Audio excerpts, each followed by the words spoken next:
Humni bilisummaa Oromoo Waboon zoonii kibba bahaa Oromiyaa aanaa gada basaasaa keessatti tarkaanfii laalessaa loltoota mootummaa irratti fudhateen injifannoo argachuu beeksise. Harri waxabajjii 13 bara 2026 akkam jirtu kabajamtoota dhaggeeffattoota keenya kun sagalee qeerroo bilisummaa Oromooti. Hanga xumura oduu kanaatti na waliin turaan affeerraa kooti.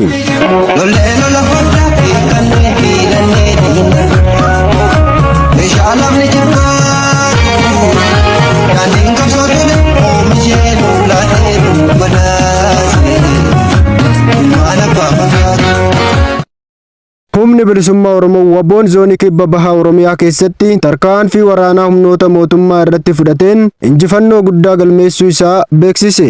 Akka odeeffannoon maddeen irraa argaman ibsanitti tarkaanfiin kun godina Arsii Lixaa aanaa gada basaasaa ganda Hulluuqoo naannoo magaalaa Hulluuqoo keessatti waxabajjii 12 bara 2026 raawwatameera. Hoogganni Waboo zoonichaa akka jedhanitti tarkaanfii kana keessatti loltoota mootummaa PP keessaa namoonni 60 ol battalumatti ajjeeffamuu isaanii himan. Dabalataanis loltoonni 25 ol ta'an madaa'anii miidhaa cimaaf saaxilamuu isaanii ibsaniiru. Akkasumas namoonni 13 fayyaa isaaniitti qabamuun harka Waboo seenuu isaanii kan ibsan qondaalonni zoonichaa yeroo ammaa mirgi isaanii akka eegamaa jiruu fi barnoonni haaromsa sammuu kennamaafii jiraachuu beeksisaniiru. Gama biraatiin loltoota mootummaa madaa'an keessaa muraasni gara magaalaa Dodolaatti geeffamanii yaalamaa jiraachuu maddoota odeeffannoo naannichaa irraa dhagahameera. Tarkaanfii waraanaa kana keessatti meeshaaleen waraanaa hedduun booji'amuu isaanii Waboon kan ibse yoo ta'u, meeshaaleen kunneenis PKM-1, qawwee KM-29, saanduqa rasaasa PKM-2 ol, gumbii rasaasaa hedduu akkasumas ragaalee fi meeshaaleen biroo adda addaa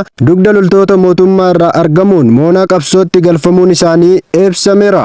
Hoogganni Waboo ibsa isaanii keessatti hanga bilisummaan uummata Oromoo fi walabummaan Oromiyaa mirkanaa'utti tarkaanfiin humnoota mootummaa irratti fudhatamu cimee kan itti fufu ta'uu ciminaan akeekkachiisaniiru. Uummanni Oromoo aanaa gada basaasaa keessa jiraatanis injifannoo argame kana gammachuudhaan simatanii hanga qabsoon galma isaa ga'utti Waboo cinaa akka dhaabbatan dhaamsa isaanii dabarsuun himameera.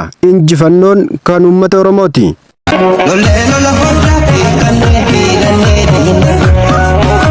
Meeshaaleen